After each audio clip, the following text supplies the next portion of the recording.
Dr. Jessica Ash here. Thanks for joining us. Today, I have the honor of discussing habits for success with Akmal Angreziwala. Thank you for being here with me today, Akmal. Thank you very much, Jessica, for having me. And it's really a nice, opportunity to talk to you and on your behalf, talking to your people around you. Thank you very much.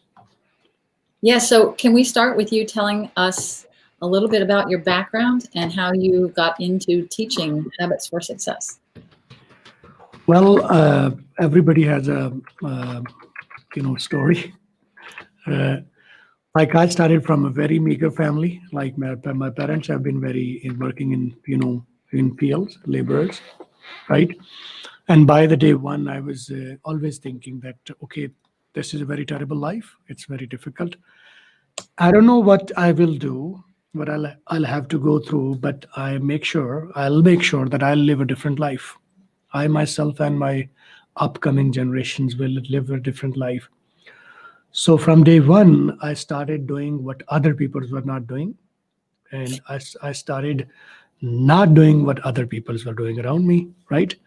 So that defined me from the day one that I am somebody different, thinking different, doing different, behaving different, imagining different, communicating different.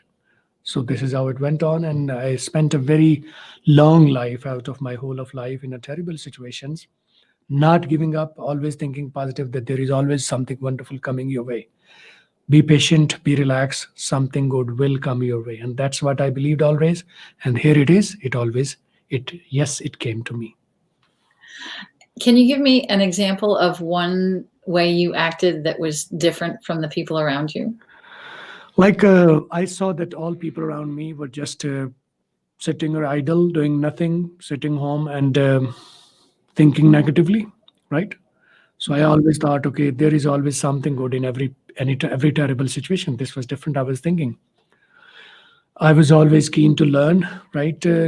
Because normally in our country, people go to school just for finding a job, so that they take a degree uh, just to make sure that they are able to get a job, grab a job. But I never studied, right, for a job, right?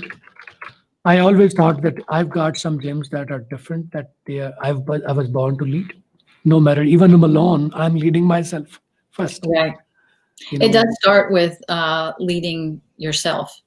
First of all, you have to lead yourself. Nobody believes in you in the start, right? Even your parents, your brothers, your sisters, your friends, none believes you. But you have to believe in yourself. You lead yourself first. You can only lead others once you are in a position to lead yourself in the first place. So I was leading myself, continuously led myself, and time came that now people have following me around, and that's a wonderful life. Yes, you do exude this sense of peace and calmness. I always have too much exuberance and I'm always too excited. So it helps to be centered. I mean, I do yoga, so I practice centering, but your presence is very relaxed. Yeah. Well, yeah, energetic. So talking about leading ourselves, I was just in a group chat like a conference, and this one woman said, when you're in Los Angeles and it's sunny and there's greenery everywhere, it's easy to be positive. But she said, I'm in Chicago and it's dark and it's dreary and it's cold and it's not so easy to be positive. And I just wanted to say, yes, it is. Actually, you have to lead yourself. And that's an example of like somebody not leading themselves. Yeah. And it is cold in Ohio and there's no green anywhere because it's winter, but I am able to be positive and try to help the world get to a better place. Yes. You become a leader in yourself. One man is enough to lead, right? Everything starts from one person, one step, right? And that one step is belief. I teach in every situation, all of my students, and in every closing, people ask me, what's your message? And I say, you've been gifted with one thing once you were born, that was innocence and belief in yourself. Why do we love kids? Because they have one thing. In all kids have one thing in common. They are innocent and they believe. And whatever they desire, they always take it. They bend their parents in such a way, they convince them that the people are parents are bound to give whatever kids are requiring for, because they are persistent, because they believe that they will get it and they get it, right? But once we grown up, when we grow up, and society around us always keep killing our innocence, keep killing our belief, media, every people around the people, negative, poor people, poor mindset, sick mentality, they always come and affect your thought, right? And it doesn't matter if people are negative around you and the grass is not green, whatever miserable is all around. It doesn't matter if you don't accept it, right? But at a certain stage, we start accepting what is being said around us, right? And you are what you believe. You are defined by your thoughts, right? We are not defined by the circumstances around us, by the people around us. We are defined by what we think, what we believe. And what happens normally in normal situations for a common person, for any layman, that at a certain level, at a certain time, after a certain dose of negativity, we start accepting it. We start believing this is so.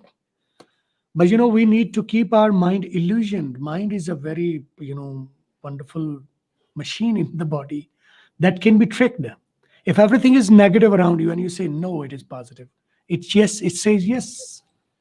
And if everything around you is positive and you say, oh, it's very terrible, it says yes. So I normally tell the people, if you think you're happy and if you think you're sad, you're right. If you think you're big and if you think you're small, you're right. Whatever you think is the reality, no reality around you. If it's all bright, but you think dark, that is your reality. But if it is all dark, all closed, nothing open, but you are open inside, you are bright inside, that is your reality. I heard a quote that kind of sums up what you just said, I think, very well. We maybe you're familiar with the phrase, "I'll believe it when I see it," but that phrase is flipped, and it's actually, "I'll see it when I believe it." That we make the world from what we believe. Yes. If you can, what you can think in your head, you can hold in your hand, right? This is a big reality. Whatever you can think. The problem with us, what happens is that we start thinking small because we are told to think small. Every 99 out of 100 people around you will come and tell you, think small, slow down, think small. Because they could not do something and they come and give you the advice. I couldn't do it, you can't do it. What they don't realize that they are them and you are you. You are a different person. You have different dynamics. You have different belief system. So if you can think in your head, whatever you can think in your head, you can hold in your head. Doesn't matter, it's small, it's big, it's wonderful, whatever you can think in your head, you can believe in your head, you can hold in your hand. That's the big reality. And that's hard to make children realize that because they're not necessarily, especially depending upon their age, they're not able to see these abstract ideas. They're more concrete.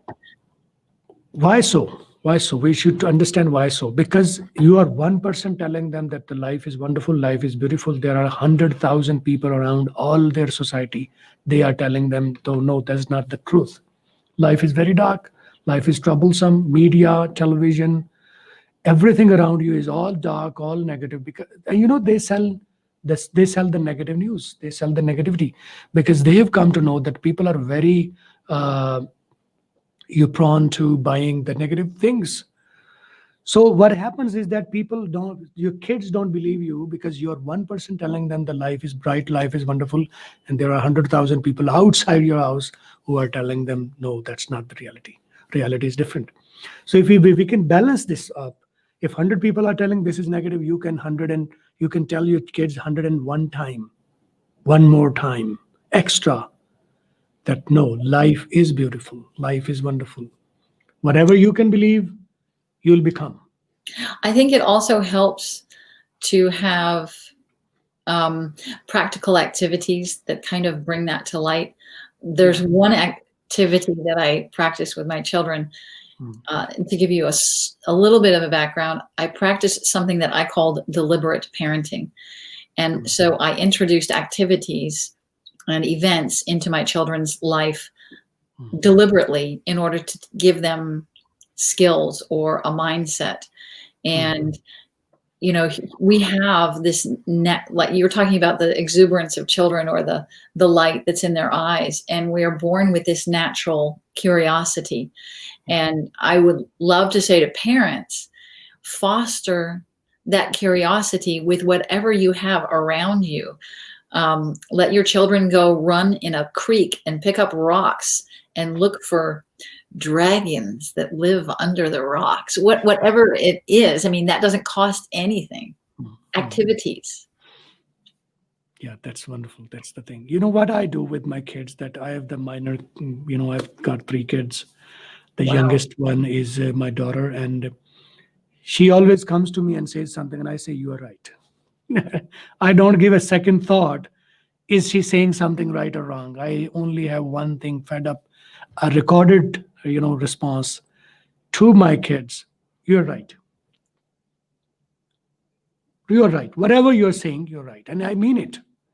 I don't say it only, I mean it with my full heart and soul and body. You are right. And when they go outside, and if they're told 100 times by everybody, they will always respond, my dad said, you're right. Right. And the world, let's face it, the world is theirs. Like Yes. it's not mine anymore. I'm too Yep. old for it to be mine. We have to give them the skills and for them to take that spark, whatever your daughter is right about, give them the confidence and the skills to say, I'm going to make the world look like this. Yeah, exactly. Okay, so what are some other habits for success that you think are very important? You know what? As I said, that okay, if you carry your belief yourself with yourself, you're self confident. Your self confidence comes from inside, not by telling somebody else. Somebody else is telling that you be confident and you will become the winner and champion or whatever. It's a state of mind. It's a state of, state of not only mind but your state of your heart and your soul and your whole of your being, right? So once you believe yourself, then you become committed, you become practical, you become self-disciplined. These are all results of being, positive, right? When somebody is positive, they'll continue on the same journey, so same track, because they believe. Why people fail on their life? They make a commitment and they go on and they try to win something and do something great, but when the hard realities are faced by them, they give up on the way, because they were not a believers in the first stage, right? So the root to everything, every success, you can read out a study, you can study any man's life, any successful woman or man or businessman, man or businesswoman, or any mother, anybody you were inspired by, you can go study them. They were having one thing in common: they believed. And from belief, everything sparks around, and blossoms everything. All the, we see people, I see, we said that you should be self-disciplined, you should be very committed, you should be very focused. You cannot, if you don't believe, you cannot. How you 100 people can come and tell you that stay consistent, stay focused, stay confident. You cannot if you're missing that one spark, that is self-belief. That self-belief is fed by, one is very gifted if they are born with the family who tells them, you are wonderful, you're right, you're right. You see, I do with my kids, you're right. Without giving any second thought, oh, you're right, you're right, you're right. So now they are, you see, let me tell you about my elder sister, my daughter, that Okay. she comes in middle. I'm a language coach in Pakistan. I'm very revered. People give me very reverence and respect a lot, because I don't know why, but I get a lot of love and respect from people around. And I only taught one lecture to my kids, the alphabets, basic alphabets. ABC, correct ABC as the native people's ABC, not in my own country. Just one lecture, and I started asking her, okay, come face on camera, and she was okay, okay. Normally, when you ask your kids or anybody to go and face the word and conquer the word and win and this and that and blah blah, they are afraid to face the word. But without learning, without any training, she was okay. She said okay, and she started my core. Started you know uh, doing my show in my place, right? I was doing a show, and my daughter started doing that show in my place because she was very confident. She was confident enough to be able to do that, right? You see, she was doing something that I did not teach her. I only taught her to trust yourself. English is you. If you come in Pakistan and you see Pakistanis are afraid of only one thing: English. The English is very terrible. It is a compulsory subject in our education system, and the only thing difficult they find is English, right? And my daughter, I did not teach her any single thing other than ABC, right? Wow. Without having her taught by me anything, she was very brave and she was very confident and she'd led my show, right? 1,000 people were watching and she was very bold and right. Did not teach her anything about English, but I only taught her ABC. always, you're right. You're right. To have. So it's interesting that you're a language coach. You probably know that I'm a linguist by trade. Oh, And thank you. Thank you for letting me know, right? yes. So, and I did a session last week or maybe the week before on decolonization. And I had somebody from Bangladesh, Pakistan, India, and Australia. And even though I teach English, I give it away as much as I can. I can't change the fact that English is the world's business language, but I can give it away. But one of the main points about language is that Urdu is the #1 language in Pakistan, right? Yes, it is. So I want people to live their own language, and exactly.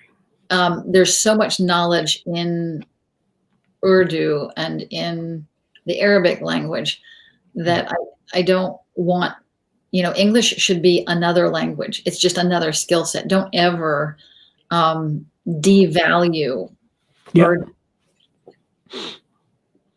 Yes, always stay connected to your roots. Like the belief that as we were talking about, the belief, self-belief. There is a self-belief and there is a self-national belief. Who you are, right? I come from a village. You see what happens is that I come from a village, and normally it is taken down. People take you down. People put you down because if they come to know that you are a villager, right? There is a specific word they use for a villager, pendu, right? People with low background, low birth, right? No opportunities, no fortunes, no bright side on the start. So you're not well accepted when when you tell the people are told by you that you come from a very villager background. So, but I tell the people that's my background, that's my strength. I am fully connected to my roots.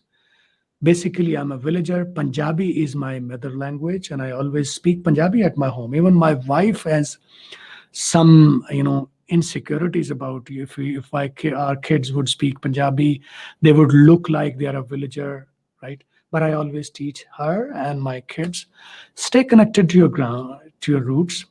I'm a villager, and I say it loud and clear, right? I'm a Punjabi speaker. I'm a Punjabi speaking person, and I say it loud, clear.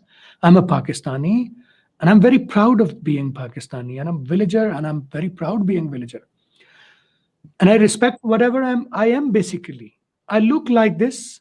If you love it or hate it, it's your problem, right? I love myself. I respect myself, and I honor myself, right? Yes. So Urdu should be whatever your language. I'm not talking about Urdu. My language is Punjabi and Urdu. Basically, Punjabi, my mother language, and Urdu as a second language. For me, Urdu is second language and English is the third language. I use English for international conversation. When I'm talking to you, I should be talking in English. It's okay. But I am very confident who am I in the first place. And this goes same with everybody. You are Bangladeshi, you respect and love your Bengali. You're in India and you love your Hindi or whatever your languages are. You're watching anywhere, any area of the world, and whoever you are, love and respect your roots first, and then you can become something great. I get some great videos people send to me of like weddings in Chitral, and there's so many great cultures and like UNESCO World Heritage sites throughout Pakistan. And Yeah. I want the world to know about this amazing culture, because it's not like the US culture is leaving by storm. When you see what you can all see all the bright side when you leave all the black glasses back, right? If you take down your black glasses, and normally that egoistic approach that is shown by those very small people in the big societies. There are very minor people, minor minded people in every society. I'm not talking about this or that. Every society have some people who have not grown on their mind and their heart and their spirit. They are small people. No, though they sow the seeds of hatred and those whatever. So if you take down, wear down that those dark glasses that you wear by, and they are, did not choose those glasses. Somebody else gave you them, and you've been wearing them, and you've been seeing the world with those dark glasses, and all looks dark. But if you take it down, then you come to see the word. Word is beautiful. I respect and love every religion, every culture. Pakistan is a wonderful place, and so are the other places. Every culture, every geography, every person have their own identity. I take you the way you are. I don't want you to change because you are impressed by me, or you want something from me, and you are changing because it is compulsory to change yourself to take something from me. Well, you are a very small person if you do that. I will love and respect a person who stays connected to their grounds, respects whoever they are, where they come from, whether they are white or black, right? You are a villager, or you are a citizen, or you are a very modern person, or you are a very backward person. You love and respect yourself, and then you're a very honored person by me. So Pakistan is a wonderful place with a wonderful culture. Or you who have only seen Chitral things, but if you come in Punjab, right, you will come Yes. to see wonderful, amazing poetry, amazing places, amazing people, right? Yes. Pakistan's Islam is known for its spiritual, saints, right? Many tombs, spiritual tombs. So I'm also connected to a spiritual father, spiritual saint, and I've come to know about the things that nobody normally is aware of that, because What, you've taken down that dark, glasses, right? And then you can see the bright things. wow. Oh, I'd love to talk more about that sometime. One thing that I was thinking is we're starting from the core, starting with self-belief. Yeah. And I too am from a very small town. Nobody's heard of it. It's in Maine, which is a very rural state. It's the farthest northeast in the country. Yeah. And my town has less than 20,000 people. But I'm getting to like one step above self-belief. It's something I'm going to talk about right now, and that's being values based. And from my grandfather was my hero as a child. He worked every day of his life. He was a child during the 1930s, during the U.S. Depression, and he learned how to live on almost nothing. But he also had a determination to not let others feel that way again in the future. So he was very industrious, and he started a stockbroker's company. And so he when he went to work, he started accounts in each of his grandchildren's names. And on Sunday, he went to church, and he supported at least 5 families in the church. And he owned real estate downtown, and he put homeless people in mm, these buildings that he owned and housed them. And then on Saturdays, I would go fishing with him, trout fishing. And if he brought home 10 fish, he took 2 fish to each of the 5 grandchildren's homes. yeah, Or we would go raspberry picking. And this man was in his 90s. And in the middle of the summer, believe it or not, it does get hot in the summer in Maine. You have to put on these very thick shirts so that the thorns don't poke you. mm, mm, And mm, so in the heat of the summer, we would put on these very thick shirts and jeans and go pick raspberries. And if we picked 5 quarts of raspberries, which takes a lot of effort and a lot of bloody fingers, um, mm, we would go deliver a pint to each family. And mm, it's that values base that I mm, lead with every day. And I start um, what I do is to help people find their values is I say, you can go look on the internet, look up any list of values, and you can mm, say, I value my parents. But here's the kicker, and it goes back to what you're saying, Akmal, about knowing your own self. If mm. your actions don't reflect that value, Yeah. then it's actually not your value. You can't just say, oh, I value honesty or I value integrity Mm, if you don't have those things. And real briefly, I'll tell you that it really took me so I've pondered mm, the values-based life since I was 20. And I have mm, lived a values-based life, but I recently took a course and they said, no, you can only have 2. You've got to narrow it down. And I reflected on the times of my life that I was most proud of myself, times that I was least proud of myself. And I came to the conclusion that my number one value was love. yeah. And I did that last year. And I was like, that can't be your number one value. But it is. And now I own that. And suddenly Yeah. the world is changing. So it's your grandfather who's speaking in you right now. Yeah. That's wonderful. You're lucky to have such a parenting, right? Mhm. Because if he just sowed the seed in you that to believe yourself, serve the rest of the society. And let me quote you something here. I was just listening 30 minutes ago, Bishop T.D. Jakes, right? And he was saying that some people are voluminous, right? They're born very big, but in small people around them, right? So big people are the ones who, first of all, believe themselves, and then they go change the world, and they take a minor part. They put all their life, as you're saying that he was there with in the hot summer with very thick clothes and with bloody fingers, picking all those raspberries and all those things, and coming back and keeping little for his own need and giving away the rest of the to the people. These are the voluminous people. Lucky you that you were born in such a good family or in a good neighborhood or in a good company. Like this is he speaking in you. I believe that Yeah. Thank you very for lucky saying are that. those people who've got those opportunities to be around those people who are those that voluminous people. Such a wonderful word, voluminous people, right? Thank you for saying. I obviously you're a voluminous person, and I I want to say to people who didn't. I mean, I certainly have some dysfunctionality in my relatives. We're Mm. not all awesome, but if you don't have parents who are voluminous or grandparents, Mm. find a mentor. I mean, Yeah. I'm sure that you can be the mentor to millions of people in Pakistan. Why am I saying so? Because I am a follower of a voluminous person. He's my spiritual father, and he was saying 10-gallon people. Like I'm referring the same words he was talking about. There are some people who are 10-gallon people, big people, voluminous, big. But Okay. I am a follower of a person. He's a spiritual saint here and around me, and everybody has around somebody.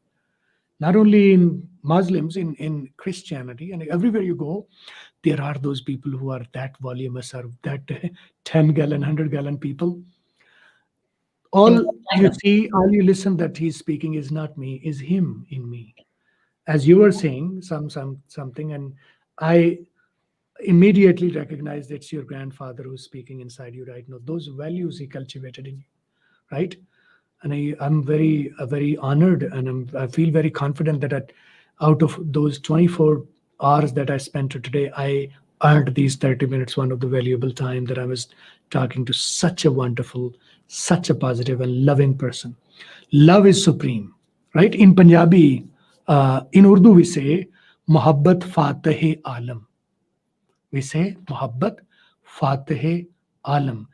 If you want to conquer the world, carry love with yourself, right? You cannot conquer the world with those tanks and, you know, those bombs and all those things. If you want to conquer the world, you need nothing in your hand, just love, respect, honor, first to yourself, because only you can only give what you have already.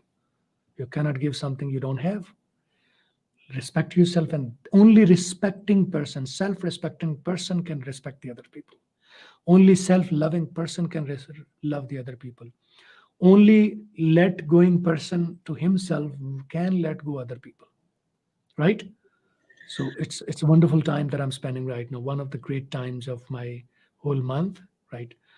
And I would love to be in company like people like you, who are guided by love and respect. Well, you do me great honor, sir. This is certainly a privileged point of connection for me today. Yes, we are connected by love. Yes, Yes. I'm trying to say this phrase. Mohabbat Fatala Fateh Alam, Muhabbat. Fateh. Fateh is means conquered. Muhabbat means love. Fateh means conqueror, and Okay. Alam means word. If you want to win the word, the only tool that you need, only weapon that you need is love that you carry, right? All right, let me try it one more time. Ma- Mohabbat Fateh Alam. Muhabbat Fateh Alam. This is Fateh. said by our saints, spiritual fathers, right? Okay, I'll try to There is remember that. something much even bigger, supreme love. That's the next level. When you are connected to a spiritual saint, then you are not loving, you are supreme loving. I'm one who's supreme loving. That supreme loving people are called ashikeen, ashik, ishq. There is love, the word love, we say love. When I can respect you, I can honor you, that is love. And there is something even 100 times bigger than this, that's supreme love. That is called ishq in Urdu, or for Persian language, ishq. So I am an ashik. I am an ashik, right? Someone, Syed is contributing. Yes. Sir, इन्हा ABC pronounce करना करके लिया बोले है. Sir, इन्हा ABC pronounce करना का लिए बोलते. He's saying that why don't you? He's asking me to ask you. Syed Dilaver is asking. He's my student, I believe. Uh, he's asking me to ask you to pronounce correct ABC, because when I tell them this is not ABC that you're studying, he's asking me to ask Jessica to pronounce alphabets in your native accent and style. Really? Yes, because your language as well, you're a linguist as well. That will help these kids a lot. Well, I'm happy to do that. I've never sang the ABCs on air, but what I would like to say is that I don't want people to say, "Oh, my English isn't very good," because your English is certainly better than my Urdu or my Punjabi or my Arabic. And you're trying. You're trying in a second and a third language. Yeah. And so I'm very impressed, and I don't want people to lack confidence because instead of saying the, they say that. Like as long as you're communicating, Yeah, that's great. And my pronunciation is very different from somebody from England or Australia. So there is no perfect English. yeah. But if you think I should say the ABCs, I don't know. I'm happy to They hear are, it. because they are students. They are learning nowadays these things from me, and they would be very happy if somebody native from England, from America, is speaking like that. Because I told them British and American accent and styles and all those things. Though I still teach them that the main purpose, core purpose, is to communicate. Yes. As far as you can communicate, you can understand what the other person is saying, and you can understand what they are saying. That's fine, wonderful. But they want to adopt style as well. So that's why that's a special request that you're raising. there are many people who might be watching right now and they might be watching later. So that will help a lot of the people. So go ahead and pronounce it for the Okay, people. but before I do that, I want to reiterate what you just said. It's about communication, and don't Yeah. focus on grammar. In Singapore, they need Singlish, not my. Singlish. Yes, in my English. Singlish. So in Pakistan, we need Pinglish, right? Pinglish. Yeah, sure. Whatever works where you are is whatever works. So how about all right? So really, I'm going to say the alphabet. Yep. Okay. The only way I usually do it is to sing the ABCs. So I'll You can go ahead. You're in fashion. Okay. This is ridiculous, but okay. For you, Akmal, because you inspired me. And for Syed Dilavar or Dilawar. Syed Dilawar. Okay, so it's A B C D E F G H I J K L M N O P Q R S T U V W X Y and Z. Now we all know our ABCs, and next time, Syed Dilwar, you're going to have to sing it. Yeah, he and many other like him will be doing the same. Okay, wonderful. Well, we're kind of running out of time today. Is there any, are there any important points that you want to end with? Same point we started with. Believe yourself and the rest will follow. Okay. Right. I don't need to teach anything else to the people. One thing that could be taught and people could take home, the takeaway from this whole session from both Jessica and I believe that she would agree, from both me and Jessica, one takeaway from this show would be believe yourself and the rest will follow. I think that's a great way to conclude. So Akmal, thank you for being with me today, and I hope you'll come back again soon. Always there. Wonderful. Thank you. Bye-bye. Thank you. You've been listening to a conversation with Akmal Angreziwala about habits for success. Thanks for being with us today.